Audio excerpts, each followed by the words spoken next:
name is Lynette Njogu and I'm the Managing Director of Sidai Concrete Limited. Sidai Concrete is a manufacturer of ready-mix concrete. We are located off the Southern Bypass in Kikuyu, and our customers range from government projects, so large infrastructural projects, commercial and residential high-rise buildings, or even right down to your standalone single unit domestic dwelling. So we pride in giving you value for your money, the convenience, and of course speed. So we learned about Invest in Africa when we were seeking advice on expansion. We got advice and we got guided to invest in Africa by a friend who works at Ernst. And he said, why not talk to Invest in Africa? And then I can say the journey began in preparing us for that, because we're at a phase where we felt we need to expand the business. So as we're thinking about that, then the program came in handy.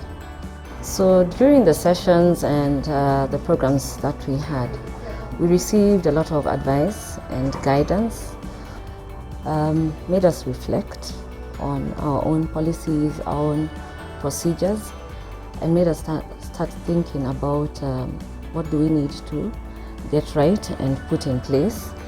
I think what really also helped was how it was distilled in a way that was relevant to SMEs. It has helped us open our eyes to what I'd say non-traditional sources of funding.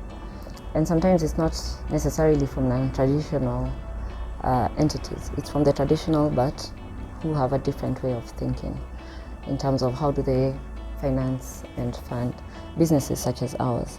Also about packaging of our business. It helps us tell our story and share our vision, because sometimes we take it for granted what we are doing. We don't even know how to celebrate what we are doing. So going through this program, we have known how to tell our story and to share our vision, because we have big plans, we have big ideas, but we have known how to even tame them in a way that we don't look like we're being dreamers or we're being ridiculous in our thought. Also, alignment on our future growth plans, that has helped us think about where are we going, what are we thinking about. I think also the actual experience has helped us get a better feel of the industry and what potentially is out there.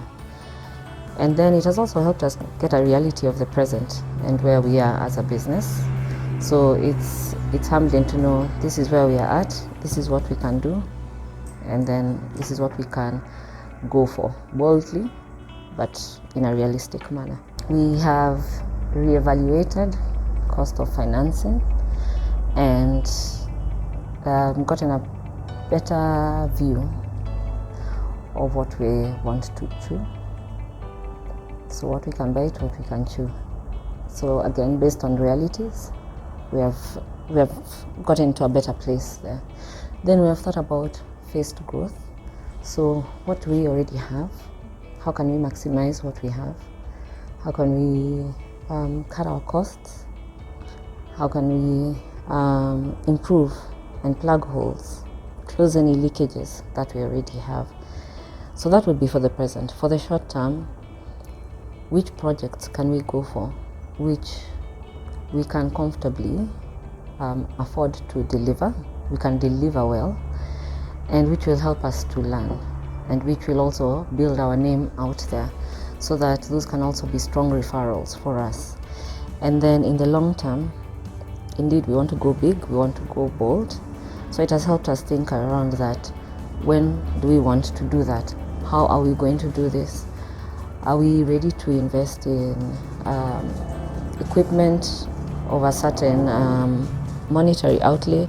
Are we ready to bring in equity investments, which means then the whole dynamic of shareholding changes? But at least now we're in a better place as the shareholders, as the founders, to think around that. So number one, always have a reality check. Be aware of your present and be accepting of your current status as a business internally. And then improve on your awareness of the market. So be aware of your industry, what is happening, how is it changing, your competition accept the fact that your competition is out there, and how are you working around that? Who are your customers? How can you be strategic around that? I think once you are very clear about that, by the time an investor is talking to you, they'll know that they are putting their money where it's safe. In whose hands are we safe? Then they'll say, in your hands we are safe. Then I'd say, do not be afraid to dream big.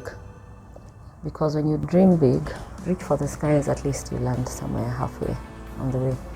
And you'll then get also to attract the right people. I think success attracts success. So if you're actually thinking big, then you will attract what you're thinking.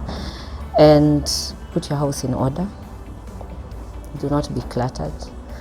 Have everything organized, because you don't want to present yourself to investors and sound like you're clueless about what's going on in your business. So put your house in order. They'll come and do an audit of your books. So if there are any cracks, be the one to discover any cracks within your business. Don't let an outsider, an investor, come and see that. So investors want returns, but they also buy into truth. So that's why I'm saying know your truth. They'll buy into integrity, and they'll buy into people who are thinking of the future, who are planning for the future.